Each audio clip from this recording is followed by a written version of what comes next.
When Rob Van Dam arrived in WWE in 2001, many used to say that nobody gets higher than RVD.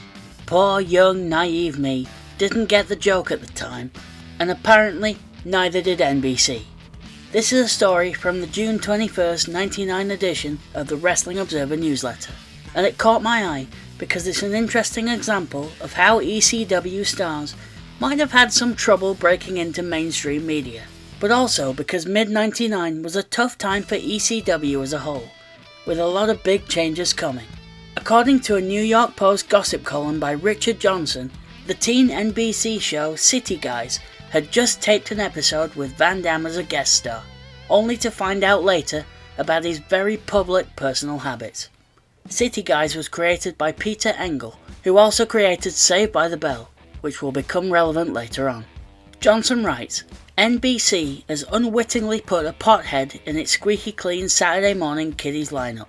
Extreme Championship wrestler Rob Van Dam, who brags about his consumption and wears a High Times t-shirt in his ECW promos.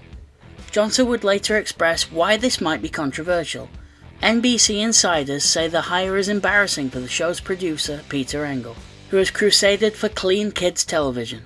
The column also goes on to explain how and why RVD would have ended up on the set of a Saturday morning kids show. An NBC rep is quoted as saying, "We did a storyline regarding professional wrestling and needed a professional wrestler. We went through the normal channels we go through to get guest stars, and that's how we got Rob Van Dam. Nobody had any idea about his pot smoking, and he certainly wasn't smoking pot while he was here." Aye, likely story on that last bit there. RVD defended himself at the time by noting that ECW wasn't aimed at kids, and so his behaviour on hardcore TV shouldn't affect his appearances on shows for another audience. Van Dam appeared to be trying to do more in TV around this time too, as the record-holding ECW television champion would appear in an episode of The X-Files in 2000.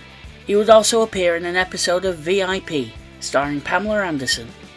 His IMDb credits are an interesting read, with my favourite credit being a starring role in the 2015 film Three-Headed Shark Attack, a film I'll be looking for when I've uploaded this video probably. I mentioned at the start of the video that mid-99 was a pretty unique time for ECW, and here's what I meant by that. Elsewhere in the same Wrestling Observer, Dave Meltzer writes that ECW was treading water a little at this time. This is firstly because of the impending departures of three of the company's biggest stars, Taz, Bubba Ray and Devon Dudley, but also for another reason that Dave says something really interesting about, the impending arrival of ECW on TNN.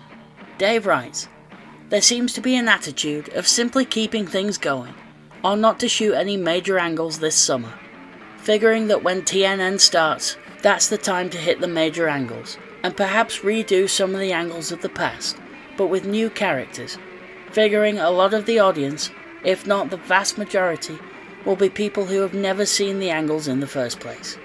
While at the time Dave wrote this, it was likely just speculation.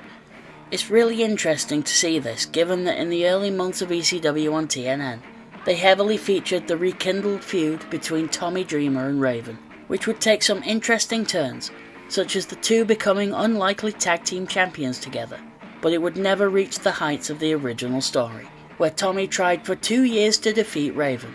He would do this only on Raven's exit to WCW, which is maybe why the story couldn't get the heat it once had.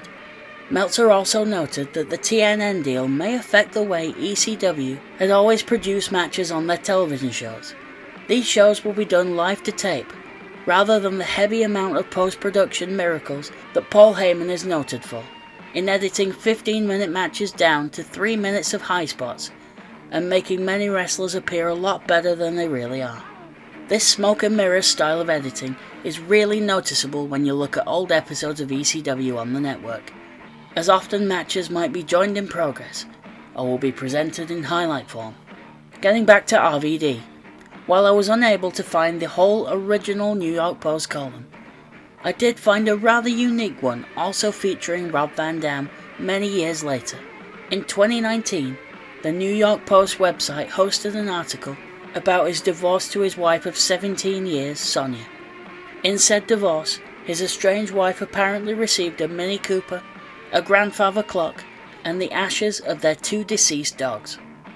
If that's not strange enough, the article describes his following actions as a revenge tour of sorts, showing photos from his Instagram of him and his new partner, fellow wrestler Katie Forbes, in various hot tubs. I guess it really is true. Nobody gets higher than Rob Van Dam. Thank you for watching yet another wrestling channel. If you enjoyed this, please comment, like, or consider subscribing.